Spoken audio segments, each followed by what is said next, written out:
열둘 중에 하나인 가룟 유다가 예수를 넘겨주려고 대제사장들에게 가매 그들이 듣고 기뻐하여 돈을 주기로 약속하니 유다가 예수를 어떻게 넘겨줄까 하고 그 기회를 찾더라. 무교절 첫날 곧 유월절 양 잡는 날에 제자들이 예수께 여짜오되 우리가 어디로 가서 선생님께서 유월절 음식을 잡수시게 준비하기를 원하시나이까 하매 예수께서 제자 중에 둘을 보내시며 이르시되 성내로 들어가라. 그리하면 물 한 동이를 가지고 가는 사람을 만나리니 그를 따라가서 어디든지 그가 들어가는 그 집 주인에게 이르되 선생님의 말씀이 내가 내 제자들과 함께 유월절 음식을 먹을 나의 객실이 어디 있느냐 하시더라 하라. 그리하면 자리를 펴고 준비한 큰 다락방을 보이리니 거기서 우리를 위하여 준비하라 하시니 제자들이 나가 성내로 들어가서 예수께서 하시던 말씀대로 만나 유월절 음식을 준비하니라. 저물매 그 12를 데리시고 가서 다 앉아 먹을 때에 예수께서 이르시되 내가 진실로 너희에게 이르노니 너희 중에 한 사람 곧 나와 함께 먹는 자가 나를 팔리라 하신대 그들이 근심하며 하나씩 나는 아니지요 하고 말하기 시작하니 그들에게 이르시되 12 중에 하나 곧 나와 함께 그릇에 손을 넣는 자니라. 인자는 자기에 대하여 기록된 대로 가거니와 인자를 파는 그 사람에게는 화가 있으리로다. 그 사람은 차라리 나지 아니하였더라면 자기에게 좋을 뻔하였느니라 하시니라. 그들이 먹을 때에 예수께서 떡을 가지고 축복하시고 떼어 제자들에게 주시며 이르시되 받으라 이것은 내 몸이니라 하시고 또 잔을 가지사 감사 기도하시고 그들에게 주시니 다 이를 마시매 이르시되 이것은 많은 사람을 위하여 흘리는 나의 피 곧 언약의 피니라. 진실로 너희에게 이르노니 내가 포도나무에서 난 것을 하나님 나라에서 새 것으로 마시는 날까지 다시 마시지 아니하리라 하시니라. 이에 그들이 찬미하고 감람산으로 가니라. 예수께서 제자들에게 이르시되 너희가 다 나를 버리리라. 이는 기록된 바 내가 목자를 치리니 양들이 흩어지리라 하였음이니라. 그러나 내가 살아난 후에 너희보다 먼저 갈릴리로 가리라.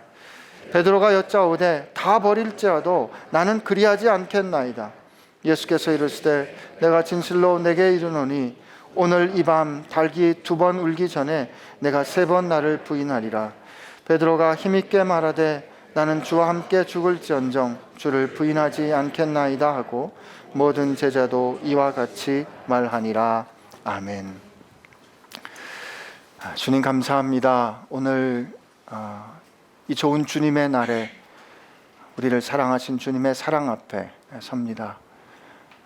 주님, 우리 말씀 안에 들어갈 때 우리를 향하신 주님의 사랑 우리가 알게 하여 주옵시고, 아버지, 저희 모두가 연약한데 연약함을 저희가 알게 하여 주시어서 우리를 구해 주신 주의 은혜에 의지하며 사는 저희들 되게 하여 주옵소서.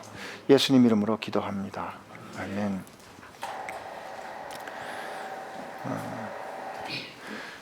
병원에서 살다 보면 원치 않는 일을 겪어야 할 때가 꽤 있습니다. 저희 병원에서 있던 일인데 어떤 어머님이 이제 암이 걸렸어요. 그래서 치료를 했는데 이제 나을 가능성이 없게 된 겁니다. 얼마 남지 않은 겁니다. 근데 이 어머니에게는 어린 아들과 자녀가 둘 있었습니다. 그 주치의에게 어머니가 얘기합니다. 제가 곧 죽게 된 것을 말하지 말아주세요. 우리 자녀들에게 말하지 말아주세요. 여러분, 충분히 이해가 되는 상황입니다. 보호자인 엄마가 죽고 나면 저 아이들은 어떻게 할까? 저 아이들이 그 고통을 어떻게 겪어야 할까를 고민되니까 엄마는 말하고 싶지 않았던 겁니다. 그러나 언젠가는 부딪히게 될, 맞닥뜨려야 하는 현실 앞에서 어떻게 하면 좋을까? 엄마가 결정을 못했는데 그 이야기를 들은 우리 종양내과 여선생이 그 아이를 부릅니다. 그 아이들을 불러가지고 이렇게 얘기합니다. 얘들아, 엄마가 병이 참 어려워. 엄마가 너희들하고 오래 있지 못할 것 같아. 엄마의 죽음을 이야기해 주는 것이죠. 그 대신 선생님하고 약속하자. 엄마는 너희들이 정말 훌륭한 사람이 되기를 바라신단다. 너희들 앞으로 살아가는 동안에 힘들고 어려운 일이 있을 때 나하고 같이 한번 만나지 않을래? 석 달에 한 번도 좋아. 너희들 힘들 때마다 나한테 연락을 해줘. 그렇게 하고 명함을 그 남매에게 줍니다. 참 좋은 선생님이죠. 이 선생님이 우리 병원에 계속 있어야 되는데 딴 병원에 갔어요. 근데 오늘 예수님의 이 십자가를 앞에 둔 그 예수님의 이야기는 참 제가 이 예수님의 이야기를 볼 때마다 우리 현실을 보는 것 같습니다. 우리 지난주에 예수님께서 예루살렘 근처 벳박에 이 시몬의 집에 이렇게 유하시지 않습니까? 그때 예수님께 그 사랑받은 것에 감사해서 어떻게 그 나를 위하여 죽기를 마다하지 않는 그 사랑에 내가 어떻게 감사할 수 있을까? 그래서 가장 소중한 것, 할 수만 있다면 생명이라도 들여서 사랑한다고 말하고 싶은데 그렇게 할 수 없으니까 가장 귀한 그 순전한 나드 향유 옥합을 깨뜨려 예수님께 그 사랑을 고백했던 어느 여인의 헌신을 우리는 봤습니다. 그 여인의 헌신을 보고 예수님께서 내 복음이 전해지는 곳마다 이 여자가 나를 위해서 한 일이 기억될 것이다 말하지요. 근데 그때 우리는 어떤 이야기를 동시에 듣습니까? 그 여자를 향하여 사람들이 뭐라고 말합니까? 저게 얼마나 비싼 건데 저거를 저렇게 낭비한다는 말인가? 저걸 어떻게 한 번에 써버리고 말아? 저걸 팔아서 가난한 사람들에게 나눠줬으면 얼마나 좋겠어 라고 말하는 목소리. 예수님은 지금 죽음을 앞에 두시고 이제 하나님께서 원하시는 그 뜻에 순종해서 자기 생명을 주시려는 그 마음의 결단을 가지고 예루살렘 앞에, 이제 그 앞에, 자기 앞에 기다리고 있는 십자가를 바라보고 계신 그 시점 앞에서 자기를 둘러싼 사람들, 그것도 자기들이 데리고 다니는 제자들 가운데 그런 이야기들이 들려지는 것을 봐야 했습니다.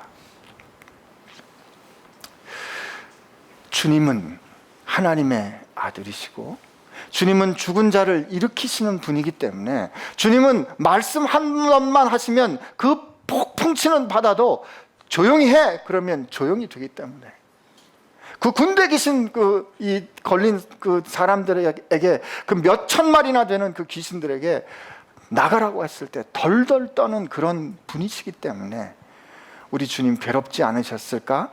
우리 주님 힘들지 않으셨겠지? 우리 주님에겐 두려움이 없으셨겠지? 우리 주님에겐 슬픔이 없으셨겠지? 이렇게 생각하지 마십시오. 나사로 죽었을 때 주님이 우셨다 하지 않으셨습니까? 우리 히브리서 말씀에 보면 주님은 우리와 똑같이 모든 일에 시험을 받으셨으나 죄를 범하지 않으셨다 말씀하십니다.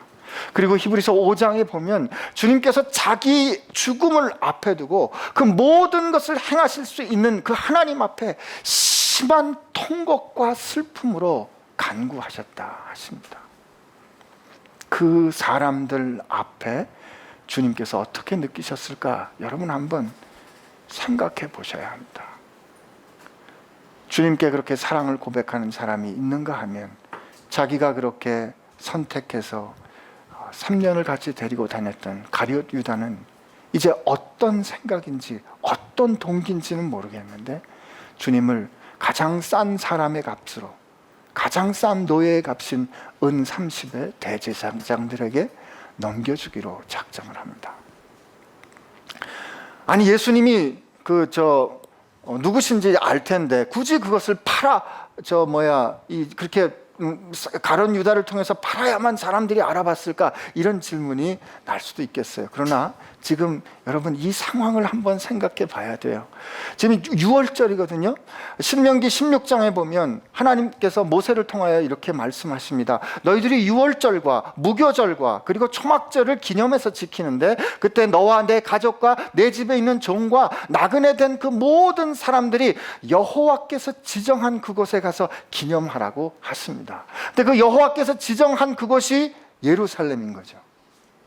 예루살렘 도성이, 왕의 도성이 되면서 요시야 때 유월절의 부흥이 일어나면서 이제 유월절은, 무교절은, 초막절은 예루살렘에서만 기념할 수 있게 되는 거예요. 그래서 이 유월절 때가 되면 전국 방방곡곡에서 순례객들이 몰려옵니다. 여러분, 저 이슬람을 지키는 사람들이 메카에 가면은 그런 경험을 한다 그래요. 하지 때가 되면 마호멧이 신청했다고 하는 그 돌이 있는 메카 성전에 모스크에 이 사람들이 가게 되는데, 가게 되면 그 모스크 안에 맨발로 들어갑니다. 그리고 이 흰 옷을 입고 인종과 각 나라와 족속과 방언에 상관없는 사람들이 그 메카의 그 카바의 돌인가요 하는 천이 씌워진 그 돌을 빙빙 돌면서 어깨동무를 하면서 알라는 위대하다, 마호멧은 최후의 선지자다라는 그 말을 외치면서 그 경배하는데 말이죠, 그때 감동이라는 게 말도 못한답니다. 저는 그 비슷한 경험을 아프가니스탄에서 했는데, 아프가니스탄에서 이 선지자들, 자기들이 중요한 사람들의 그 무덤 앞에 모여가지고 이 사람들이 하루 종일 찬팅을 하는데, 같이 이렇게 팔짱을 끼고 고개를 숙였다 말았다 하면서 알라는 위대하다 하는 그 찬팅하는 동안에 그 받는 그 영적인 충격이란 건 뭐 말도 못한 거예요. 근데 그 예루살렘이 유월절이 되면은 유월절 저녁에 사람들이 모입니다. 유월절 저녁에 사람들이 모여서, 옛날에 처음에 유월절은 어떻게 됐어요? 그 출애굽기 12장에 하나님께서 마지막 10가지 재앙을, 10번째 재앙을 보내주실 때 모세를 통해서 말씀하지 않습니까? 너는 허리띠를 띠고 신발을 메고 지팡이를 들고 앉아서 먹지 말라 그랬어요. 서둘러 먹되 무교병, 곧 누룩을 넣지 않은 급하게 구운 빵과 쓴 나물과 함께 먹고 그것을 소금물에 찍어 먹고 어린 양을 잡되 그 어린 양 의 피를 문설주에 바르고 그 어린 양을 구워 먹고 그날 밤에 급하게 먹고 그 다음날 아침에 그것을 다 태우라고 말씀하십니다. 이게 원래 유월절 식사였어요. 그러나 하나님께서 가나안 땅에 들어가게 간 후에 어떻게 하나님께서 우리를 애굽 땅에서 구원해 주셨는가 하는 것을 기념해 주는 첫 해의 시작이 유월절이 되면서 유월절마다 모여서 특별한 식사를 하는데, 그건 지금도 마찬가지입니다. 유월절 식사를 하면 포도주를 4잔을 마신다 그래요. 처음에 첫 잔을 마시고 나면 그 다음에 이제 손을 씻는 예식을 합니다. 첫 잔을 마시고 났을 때 손을 씻는 예식을 했을 때, 아마 그게 요한복음 12장 13장에 나오는 예수님께서 식사 중에 허리에 띠를 동이시고 발을 씻어주는 그 일을 하셨던 것 같아요. 그리고 두 번째 포도주 잔을 마실 때, 그때 제일 어린 자녀가 묻습니다. 아버지에게, 연장자에게 묻습니다. 아버지 혹은 할아버지, 왜 우리는 쓴 나물을 먹나요? 할아버지, 왜 우리는 무교병을 먹나요? 왜 이 부드럽지 않은 딱딱한 빵을 먹나요? 할아버지, 왜 우리는 이것을 소금에 찍어서 이렇게 먹나요? 그리고 할아버지, 우린 왜 비스듬하게 누워서 먹나요? 이게 유월절 식사가 나중에 그 땅에 들어가서 하나님께서 허락된 안식을 누리는 것이 되면서, 서서 급하게 먹던 식사가 리클라이닝 하면서 이게 누워서 먹는 식사가 됐어요. 옆으로 비스듬하게. 그때 집안의 연장자가 이야기해 줍니다. 하나님께서 어떻게 우리를 구원해 주셨고, 하나님께서 어떻게 10가지 재앙을 통해서 애굽 땅에서 구원해 주셨는지. 그 10가지 재앙을 말할 때마다 두 번째 포도주를 조금 마시고 접시에 뱉고, 조금 마시고 접시에 뱉고 그렇게 한다 그래요. 그리고 그때 이 무교병을 떼주는 거죠. 아마 예수님께서 그렇게 하시면서 받아 먹으라, 이것은 내 몸이다 말씀하셨던 것 같아요. 그리고 오늘의 현실을 하나님 앞에 감사하는 세 번째 포도주를 마시는데, 그때 세 번째 포도주를 마실 때 아마 예수님께서 받아 마시라, 이것은 너희를 위해 주는 내 언약의 피다, 이렇게 말씀하신 게 아닐까. 그 네 번째, 그게 끝나면 네 번째는 창문을 열고 엘리야의 포도잔이라는 이 앞으로 하나님께서 다시 우리를 영원히 구원해 주실 그날을 기다리면서 마지막 포도주 잔을 마시고, 그리고 모든 사람들이 지붕으로 올라가서 힐렐 시편 찬송을 부르는데, 그게 113편에서 118편인데 그 모든 사람들이 천장에 올라가서 그 하나님께서 행하신 아름다운 놀라운 시편의 노래를 할렐루야 할 때, 그때 예루살렘의 산들이 들썩들썩했다는 거예요. 유월절이 그런 날이에요. 사람들이 그렇게 몰려들고 왁자지껄한 그 추억, 이 축복하고 축하하는 그날, 아니 오랜 동안 포로되어 있어서 나라를 잃어버린 사람들에게 유월절을 지킨다는 것은 이제 하나님께서 마지막 날에 약속한 엘리야와 같은 선지자를 보내주셔서 우리에게 영원한 유월절을 허락해 주시겠지 하는 것을 믿음으로 선포하는, 굉장히 긴장되고 굉장히 소란스럽고 그러나 신나는 그런 날이 유월절인 겁니다. 그러니 예수님이 어디 계신지 알기가 어려운 거죠. 그때 가룟 유다가 약속한 겁니다. 내가 입맞추는 사람이 바로 그 사람이니까 그분을 잡아가십시오. 예수님 그거 아셨던 것 같아요. 근데 이 유월절은 반드시 예루살렘에서 지켜야 됐기 때문에 베다니에 계셨던 예수님은 이제 유월절을 지키기 위해서 예루살렘으로 들어가야 합니다. 예수님의 마음이 어떠실까? 참 복잡하셨을 것 같아요. 이제 곧 세상을 떠나야 합니다. 이제 곧 십자가를 져야 합니다. 저 사람들을 세상에 남겨두고 떠나가야 하는 그 예수님의 그 마음은 아마도 어린 자식을 남겨놓는 그 엄마의 마음과 같지 않았을까 싶습니다.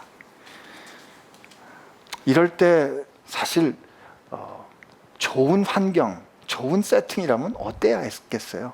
제자들이 예수님의 마음을 알아서 예수님의 마음 힘들지 않게 하고 예수님께서 필요한 것들을 알아서 좀 도와드리고 해야 되지 않겠어요? 근데 예수님 제자들은 예수님 마음을 잘 몰랐던 것 같아요. 그 마음이 복잡하셨을 예수님께 가서 묻습니다. 우리 한번 읽어볼까요? 마가복음 14장 12절부터 16절까지 우리 한번 같이 읽겠습니다. 시작. 무교절 첫날 곧 유월절 양 잡는 날에 제자들이 예수께 와서 여짜오되 우리가 어디로 가서 선생님께서 유월절 음식을 잡수시게 준비하기를 원하시나이까 하매 예수께서 제자들 둘을 보내시며 이르시되 성내로 들어가라. 그리하면 물 한 동이를 가지고 가는 사람을 만나리니 그를 따라가서 어디든지 그가 들어가는 그 집 주인에게 이르되 선생님의 말씀이 내가 내 제자들과 함께 유월절 음식을 먹을 나의 객실이 어디 있느냐 하시더라 하라. 그리하면 자리를 펴고 준비한 큰 다락방을 보이니 거기서 우리를 위하여 준비하라 하시니 제자들이 나가 성내로 들어가서 예수께서 하시던 말씀대로 유월절 음식을 준비하니라. 만약에 제가 예수님 같았으면 혹시 이러지 않았을까 싶어요. 제 이 밴댕이 소갈딱지 같은 이 성정으로 내 마음이 이렇게 복잡한데 너희들 그런 거 좀 알아서 하면 안 되겠어? 그런 것 좀은 좀 알아서 해줘야 되는 거 아니야? 여러분 좀 민망한 경험, 그런 경험 없으세요? 문상하러 갔는데 이 슬픈 얼마나 사람이 돌아가셨으니 힘들겠어요. 그래서 문상하고 났는데 문상하고 나서 막 이렇게 아주 점잖게 위로하고 난 다음에 돌아서서 주차권은 어디서 왔나요? 하는 그때 물어봐야 할 때든지 아니면 그렇게 슬픈 인사를 하다가 그걸 챙겨주는 그게 현실이죠. 그게 우리 인생 아니겠습니까? 예수님께서 지금 십자가를 앞에 두고 있는데 제자들이 와서 묻는 거예요. 선생님, 유월절 밥 어디서 먹으면 좋을까요? 잔치 어디서 하면 좋을까요? 예수님 말씀하십니다. 너희 성내에 들어가면 물동이를 지고 가는 남자가 있을 거야. 그 사람이 가는데 따라가. 그러면 그 집주인을 만날 텐데 집주인에게 선생님이 이렇게 말씀하신 대로 말을 전해라. 두 가지 가능성이 있을 것 같아요. 예수님은 미리 준비하지 않으셨어도 이 모든 상황을 다 아시는 분이니까 그렇게 말씀하시면 말씀하신 대로 됐을 수도 있습니다. 그러나 동시에 예수님 미리 어레인지 해놓으신 것일 수도 있어요. 근데 예수님이 미리 준비해 놓으셨다 하는 그걸로 봐도 그렇고 예수님이 그냥 말씀을 하신 거로 봐도 그렇고 그 복잡한 상황 가운데 예수님께서 잠시 뒤에 제자들을 향하여 내 마음이 슬프고 내가 지금 죽게 되었다 하는 그 상황 가운데도 예수님은 제자들을 위해서 하셔야 할 일을 하시고 계신 거예요. 자식들 때문에 오늘 당장 회사를 때려치고 싶어도 그 다음날 아침에 아빠 갔다 올게 하고 나가는 아버지처럼 예수님께서 제자들이 기념해야 할, 아니 이제부터 영원토록 기념하게 될 영원한 새로운 언약을 준비하기 위해서 예수님이 그 일을 친히 하시는 겁니다. 근데 저는 이 일을 묵상하면서 여기 나왔던 두 사람을 보게 됐어요. 이름 모르는 사람이에요. 베드로도 아니고요, 야고보도 아니고요, 요한도 아닙니다. 그는 그냥 물동이 지고 가는 남자였습니다. 그는 어느 집의 집주인이었습니다.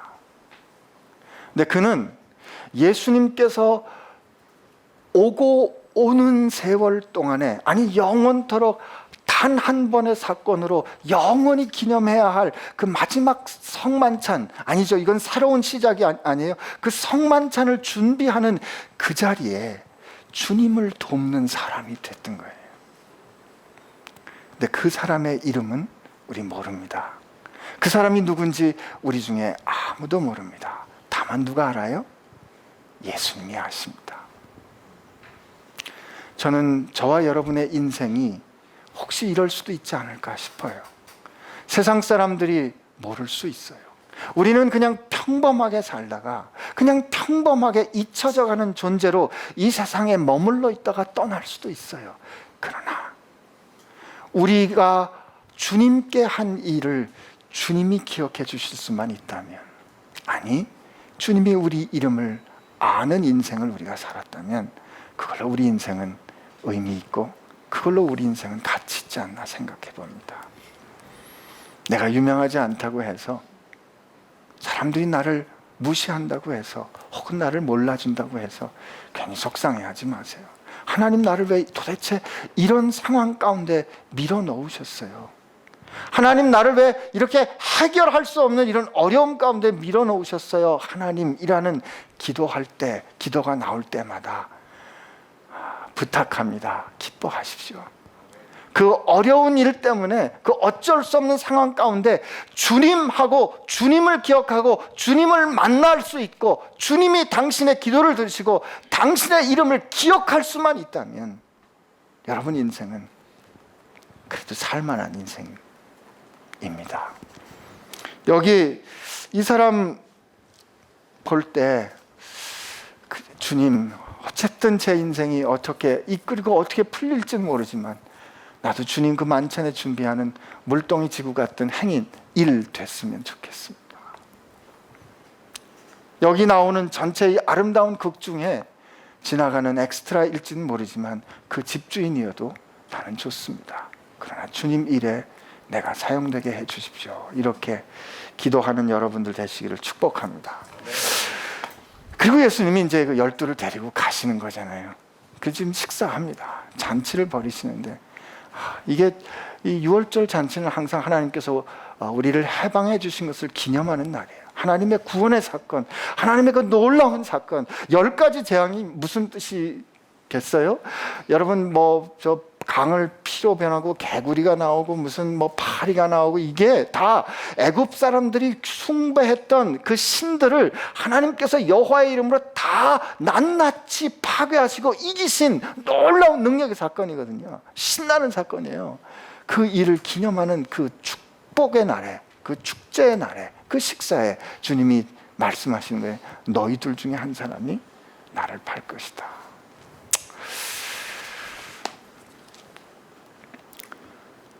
저는 이게 여기 주님 말씀이 이렇게 돼 있어요. 18절에 보니까 앉아 먹을 때 예수께서 이르시되 내가 진실로 너에게 이르노니 너희 중 한 사람 곧 나와 함께 먹는 자가 나를 팔리라 하신대. 시편에 이런 기도가 있습니다. 시편 41편을 한번 가보실래요? 다윗이 이렇게 탄식할 때가 있어요. 시편 41편부터 한번 5절부터 한번 제가 읽어볼게요. 나의 원수가 나에 대하여 악담하기를 그가 어느 때에나 죽고 그의 이름이 언제나 없어질까 하며 나를 보러 와서는 거짓을 말하고 그의 중심에 악을 쌓았다가 나가서는 이를 널리 선포하며 나를 미워하는 자가 다 하나같이 내게 대하여 수군거리고 나를 행하려고 꾀하며 이르기를 악한 병이 그에게 들었으니 이제 그가 눕고 다시 일어나지 못하리라 하며 내가 신뢰하여 내 떡을 나눠 먹던 나의 가까운 친구도 나를 대적하여 그의 발 뒤꿈치를 들었나이다. 나하고 떡을 같이 먹던 친구. 유대인들에게 식사를 같이 한다는 건 굉장히 중요한 일입니다. 근데 나와 함께 식탁에 참여했던 그가 내게 등을 돌리고 나를 배반한다는 거죠. 시편 55편에 가면 또 이런 탄식이 있어요.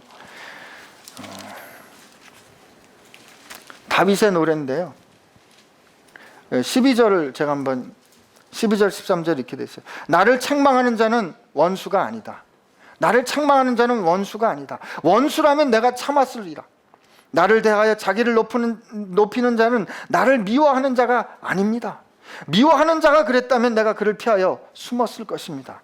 나를 향하여 원수가 된 사람, 나를 책망하는 사람, 또 나의 앞에서 자기를 높이는 사람은 곧 너로다. 나의 동료, 나의 친구요, 나의 가까운 친구로다. 우리가 같이 재미있게 의논하며 무리와 함께하여 하나님의 집안에 다녔도다. 헬무트 틸리게라는 그 독일의 설교가 목사님이 계시는데, 이분이 2차 대전에 겪었던 일을 설교하신 것을 리차드 버쿰이라는 분이 이 순환절 묵상을 할 때 이렇게 기록한 게 있어요. 어느 독일에서 이 지하 운동을 하던 사람이 있었습니다. 남자가 있었는데 비밀 경찰 나치에게 잡힙니다. 잡혀가서 모진 고문을 당하고 신문을 당하지만 아주 굳건히 잘 견뎠습니다. 잘 견뎌내고 그가 자기가 알고 있는 비밀을 끝내 말하지 않고 그 어려운 일들을 잘 겪고 난 다음에 오랜 영어 생활 끝에 자유롭게 됩니다. 근데 3주 뒤에 그가 다락방에서 목을 맨 채로 발견하게 돼요. 그가 그렇게 잘 견뎠는데 그 어려운 신문도 잘 견뎠던 그가 왜 3주 뒤에 죽게 됐을까? 알고 봤더니 이가 풀려나고 난 다음에 알게 된 사실이 자기로 하여금 나치에 잡혀가게 했던 그 밀고자가 바로 자기 아들이란 걸 안 거예요. 그는 어려운 상황도 사상적인 혹은 정치적인 고난, 그 어떤 어려움도 견뎌낼 수 있었지만 사랑하는 사람이 자기에게 등을 돌렸다는 그 사실은 견디기 어려웠던 거죠. 예수님이 오늘 말씀하십니다. 여기 있는 12 중에 너희 중에 한 사람이 나를 팔 것이다. 이미 가룟 유다는 어떤 동기인지는 모르겠어요. 어떻게 생각하면 그에게도 자기 나름대로 아젠다가 있었던 것 같아요. 왜 예수님이 자꾸 저런 쪽으로 갈까? 예수님이 자꾸 왜 저런 쪽으로 갈까? 그 강한 능력을 사용해서 저 로마 권세를 물리치고 뒤집어 엎으면 될 텐데 왜 자꾸 저 대제사장들에게 저런 식으로 형편없이 끌려다니는 것일까? 그런 생각을 해서 어쩌면 어려운 상황으로 밀어넣었던 것일까요? 그래서 그가 예수께서 대제사장들에게 잡혀가시고 정죄당하는 것을 보고 마태복음 27장에 보니까 이것은 잘못됐다, 내가 원했던 건 이게 아니야 라고 그 은 30을 가지고 도로 가지 않습니까? 그랬더니 대제사장은 그 돈 받지 않습니다. 네가 한 일이니까 네가 당하라 했을 때 그가 그 돈을 버려두고 가서 자살하죠. 그 동기가 어떤지는 모르겠어요. 그러나 예수께서 그가 결정한 그 일에 대해서 분명히 잘못된 것임을 말씀하십니다. 돌이킬 기회를 주신 거였죠. 근데 그는 돌이키지 않습니다. 참, 이 상황이 어쩌면 이렇게 복잡하고 이렇게 어려울 수가 있겠어요. 그 뒤에 얘기 보니까 제자들도 마찬가지였던 것 같아요. 예수님께서 그렇게 말씀하시니까 제자들이 다 수심에 빠지면서 접니까 주님? 저는 아니지요. 접니까 주님? 저는 아니죠. 왜 그렇게 물어봤을까요? 가룟 유다만 그렇게 물어보면 되는 거 아니겠어요? 그러나 그들 마음 가운데도 뭔가 자기 자신의 또 그 주님과의 관계를 지켜내지 못하는 어떤 본능적인 두려움이 있지 않았을까? 저 예수님께서 죽음에 가게 된 이 위협 가운데 과연 나는 견딜 수 있을까 하는 생각이 있지 않았을까 싶습니다. 나중에 보니까 예수님이 제자들에게 너희들 모두가 다 나를 배반할 것이다 말씀하시죠. 우리는 가룟 유다를 비방합니다. 비난합니다. 혹은 그렇게 그 일이 일어나도록 하신 하나님을 우리는 원망할 수가 있어요. 그러나 저는 그렇게 생각하지 않습니다. 주님께서 말씀하시기를 우리 20절 21절 한번 다시 한번 가보겠습니다. 마가복음 14장 20절 21절 같이 읽습니다. 그들에게 이르되 열둘 중 하나 곧 나와 함께 그릇에 손을 넣는 자니라. 인자는 자기에 대하여 기록된 대로 가거니와 인자를 파는 그 사람에게는 화가 있으리로다. 그 사람은 차라리 나지 아니하였더라면 자기에게 좋았을 뻔했느니라 하시니라. 여기 보면 인자는 자기에 대하여 기록된 대로 가거니와 이렇게 되어 있거든요. 우리 역사적인 진실에 대해서는 만약이란 질문이 가능하지 않다고 그러지 않습니까? 그러면 가룟 유다가 팔지 않았으면 어떻게 됐을까요? 예수님께서 십자가를 지지 못했던 거 아닙니까? 팔리지 않았을 거 아닙니까? 가룟 유다는 하나님께서 만드신 그 디자인에 억울하게 당한 거 아닙니까? 이런 질문 우리 한단 말이죠. 그죠? 그러나 그렇지 않습니다. 주님께서 분명히 말씀하세요. 인자는 자기를 위하여 기록된 대로 하나님께서 작정하신 대로 우리 구원을 위하여 자기 생명을 내어주는 그 길은 가룟 유다의 배신이 없어도 갔을 거라는 거예요. 그 길이 어떤 길인지는 우리 모릅니다. 그러나 그 일은 성취됐을 거라는 거예요. 그러나 그 일에 돌이키지 않고 그 일을 범했던 가룟 유다의 비극에 대해서는 주님 분명히 말씀하시는 거죠. 이런 참 비극적인 상황에, 이런 절망스럽고 실망스러운 상황에 이 모든 게 다 메스업된 거 아니에요 지금? 근데 그 상황에 예수님이 새 언약을 맺으십니다.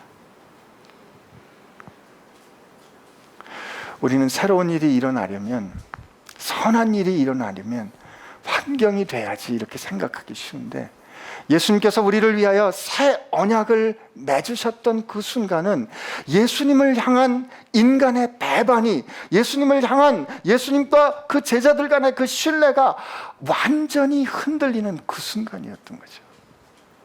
그러나 그때 하나님은 그 오래전부터 우리를 향하여 하나님께서 계획하셨던, 작정하셨던 그 약속을 새롭게 하시고 다시 한번 분명히 하십니다. 예수님께서 함께 하신 이 유월절 식사에 어린 양이 없었어요. 유월절 식사에 어린 양이 있어야 하는데 이때 어린 양이 없었습니다. 예수님이 유월절 그 어린 양 없이 식사하시면서 이렇게 말씀하십니다. 받아 먹으라. 이것은 너희를 위하여 주는 내 몸이다.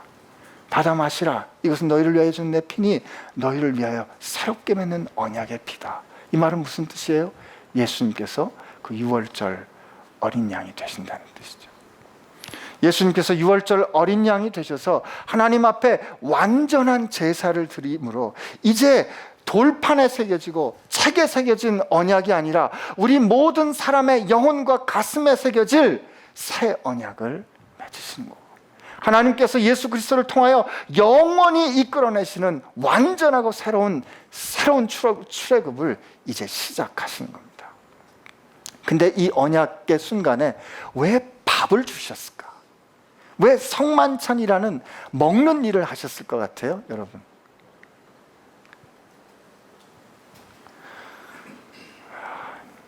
시간을 보시면 끝날 시간인데 이제 와서 질문을 하면 어떡하나 하는 생각이 드시겠지만, 주님께서 받아 마시라, 받아 먹으라 하셨던 이유는 주님께서 우리와 맺는 언약은 모든 사람과 맺는 언약이지만, 구원받는 모든 백성과 맺는 언약이지만 1대1로 맺는 언약이라는 말씀입니다. 우리가 예수님을 만나는 것은 여러분 한 사람이 예수님을 만나는 거예요. 예수님은 그 배반과 그 혼돈과 그 믿을 수 없는 신뢰가 깨어지는 바로 그 절정의 순간에 우리를 향한 영원히 흔들리지 않는 하나님의 약속을 새롭게 하십니다. 그리고 그 약속을 우리 가운데 심어주세요.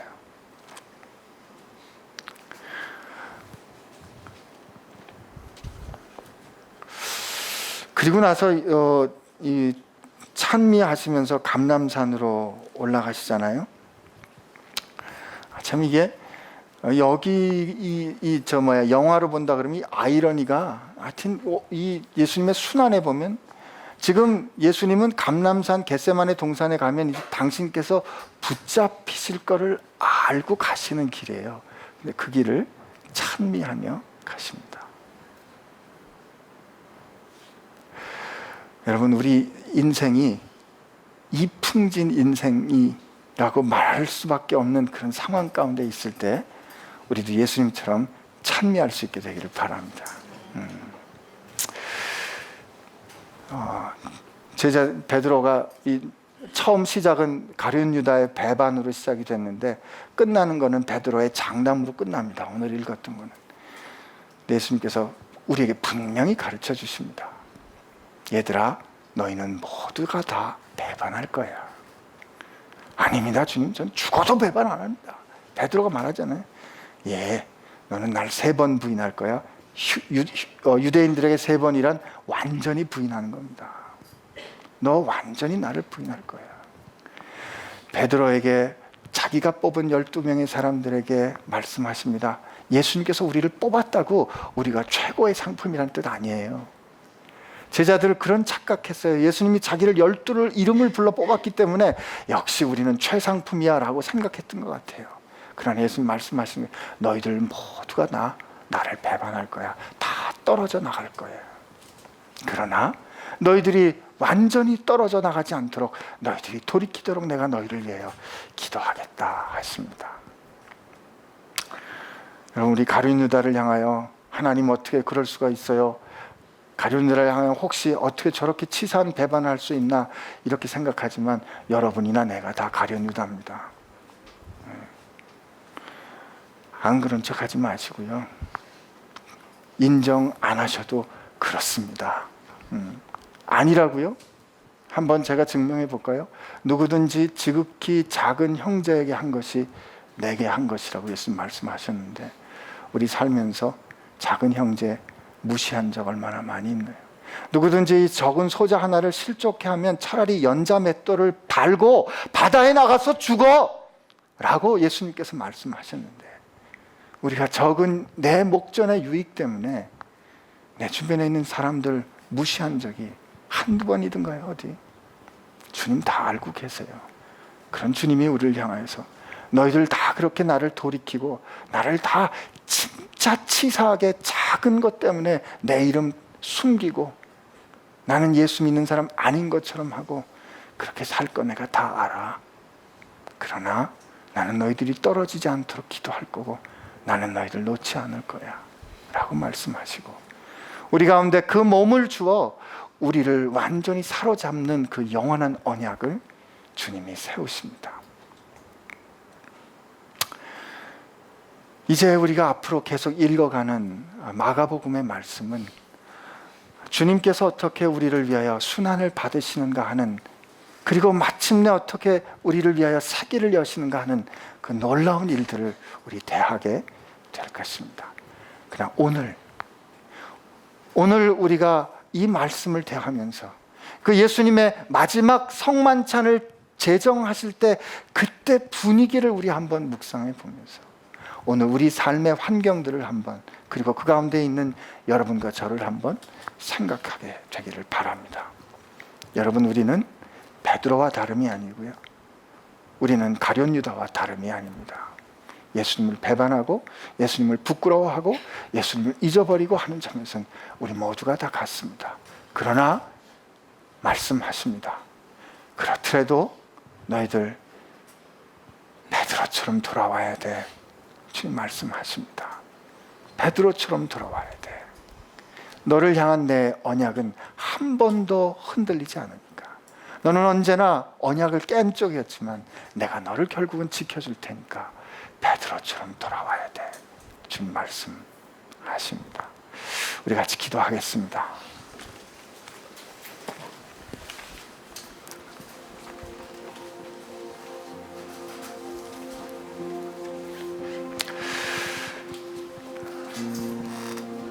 우리는 오랫동안 예수 믿는 사람들이 되면서 주님의 성만찬의 이야기, 십자가의 이야기, 고난당하신 이야기, 부활의 이야기 여러 번 들었습니다. 여러 번 들었기에 너무도 익숙합니다. 그러나 그 일을 눈물과 함께, 슬픔과 함께, 통곡과 함께, 그러나 끝까지 그 일을 견지하시고 지키셨던 주님을 우리 한번 묵상해봐야 하리라 믿습니다. 아마 우리 같았으면 벌써 포기했을 겁니다. 그러나 주님 포기하지 않으시고 그 가운데도 마지막까지 그 일을 이루셨습니다. 오늘 그 주님 앞에 돌아가서 주님 앞에 사랑합니다 고백했던 베드로처럼, 주님, 제가 좀 더 주님을 알고 주님 사랑하는 삶으로 내 남은 인생 살아가기를 원합니다. 주님 앞에 주님을 위해 도와드렸던, 적은 일로 주님을 도왔던 그 물동이를 지고 가는 남자처럼, 아니 그 집주인처럼, 하나님, 내가 드러나지 않아도 주님 일에 참여할 수 있는 사람 되게 하여 주시고, 주님과 아름다운 하나님의 나라 잔치에 저도 함께 참여하는 사람 되게 하여 주옵소서. 이렇게 하나님 앞에 같이 기도하겠습니다. 하나님 감사합니다. 오늘 우리를 향하여 말씀해 주신 주님의 말씀을 생각해 보았습니다. 그 주님의 마음 하나님 우리로 헤아리게 하여 주옵소서. 하나님, 그렇게 헤아릴 때 하나님 앞에 나갈 수 있는 저희들 되게 하여 주옵소서.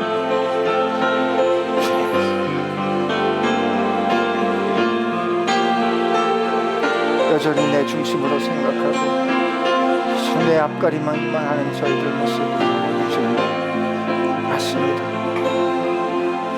우리 다 한 번만이라도, 아니 내 인생의 삶에서 그런 주님 생각하며 저희도 주님 앞에 그렇게 사랑 고백하는 사람들 되게 하여 주옵소서.